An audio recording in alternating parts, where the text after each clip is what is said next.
Narita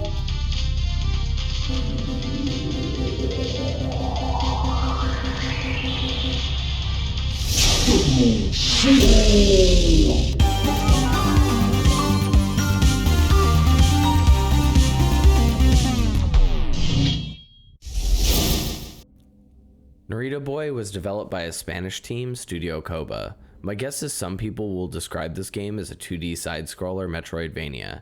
I get that instinct, but also I think calling it a Metroidvania would be a misleading description. When I think of a Metroid game, I imagine that if you had all the abilities the game had to offer right at its start, that you could explore any area of the map right from Jump Street. Narita Boy uses floppy disks and not abilities as keys to allow you to access new areas. You get those keys in the same area or very close to each door you need the key for. As such, you're pretty much following a direct path throughout the game. You'll backtrack a couple screens at times, but that's basically the extent of it. The game moves in mostly a horizontal path as well. It lacks the levels of verticality that's typical for many of the games in the Metroidvania genre. I don't have any desire to go on a long-winded spiel to espouse the virtues of Narita Boy, but I recently completed it and I wanted to say something about it. It's also a smaller game, so it makes me inclined to give it a little more attention. Granted, you know, the guy with 57 subscribers is really gonna boost their game's visibility, right? The game starts in Old York in the early 80s as a PC programmer has his computer attacked by the Lawnmower Man. This perplexes him and causes him to initiate the Narita Boy protocol. We then cut to a boy playing on his Commodore 64, where he's sent to the digital kingdom to embody Narita Boy in charge of saving the game's creator. I love the old-timey washed-out voice line reminiscent of every voice that came from my childhood consoles.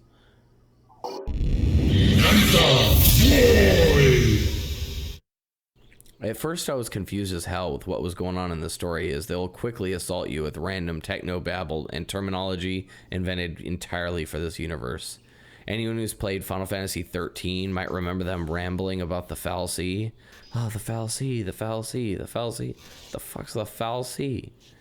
Yeah, it's like that kinda. Alright, this might be a good time to tell you, I got my windows open because it's just hot. Sorry. So anyhow. Once in the digital kingdom, the very first person is warning you about capital letters, him, and his hacker knots, and you just gotta go, yeah, cool, bro. So next they tell you it's time to meet with the motherboard who oversees the code of the Trichroma. So do I get a sword soon, or? So early on, the real reason I even gave this game a chance in the first place is the first-rate soundtrack and really cool pixel art. This game has style for days. The sound design is great because it really did remind me of the better retro soundtracks of the games from my childhood. There's something about utilizing hardware that's underpowered with a lot more restrictions that can bring out the best in some artists in both music and visual style. This game is an exemplar of that. The real Tron-like style had me hooked, with the synthy beats helping me along as well. As Narita Boy moves along, he picks up new skills, slowly unlocking his full potential. One of my criticisms of the game would simply be that the powers he acquires are very bare bones and nothing truly noteworthy. You get a gun that has a cooldown, you have a dodge, a jump slash, a downward stab, etc. You get the picture. Very straightforward. The combat gives you plenty of opportunities to use all of your skills and everything at your disposal, and they have a huge lineup of enemies to contend with, which I really appreciated. For the length of the game, I was impressed with how many different enemy types found their way into the mix. I felt like there could have been more fluid animation work, and that would have improved the flow of things while fighting, but it also might have gone against the super retro aesthetic they were fighting for. I don't think Atari enthusiasts were worried about 60 frames or whatever, you know what I mean? Like, oh, those blocks could be moving a little bit smoother. Overall, the combat and platforming is not terrible by any stretch, but the aforementioned weaknesses definitely hold it back a bit. I think that it's only fair to include this criticism in spite of the fact that By the end of the game, I was really enjoying facing the gauntlets of enemies that they had, and they kept me on my toes. They do a lot with a little, I think, is my major point.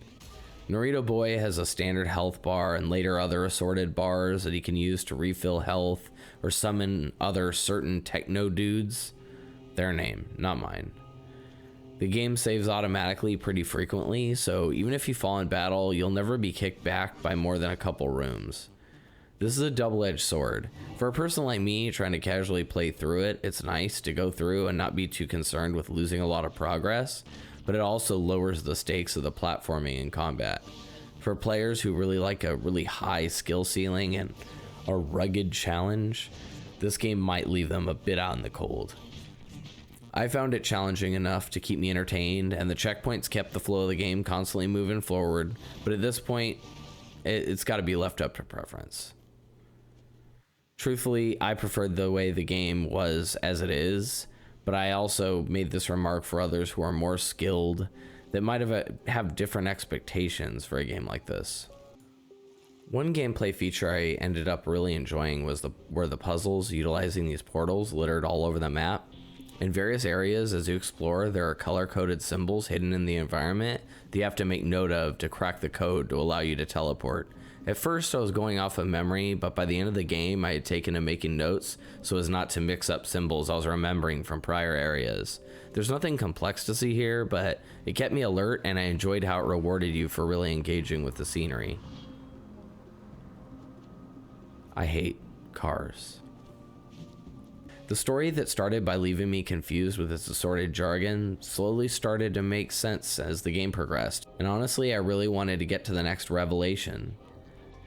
The Narita Boy program is trying to reinstate lost memories of the creator who is the programmer from the beginning of the game. Your goal is to unlock 12 of his locked memories and fight off the stallions sent by the capital him in the digital kingdom. Each one of these memories gives backstory on the program's creator back in the real world and really added context for the super weird inhabitants of this world focused on the trichroma beam. You'll venture through a yellow, blue, and red, hence trichroma, kingdom, and restore its balance, finding and unlocking new memories along the way. Tonally, this game is kind of all over the place, as some of its creators' memories are really sincere and heart-wrenching, but also during most of the gameplay, it's really silly and irreverent. The jargon never stops, and they commit to the premise that you're trapped in this program.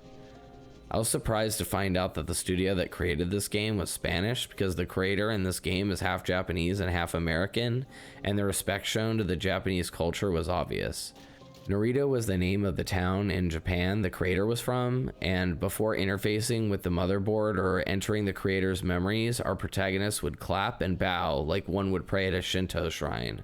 Often someone visiting these shrines will ring a bell and then bow and clap before their prayers. I remember learning about these customs back when I was infatuated with Japan in my youth, but they aren't referenced all too commonly, and I appreciated these touches.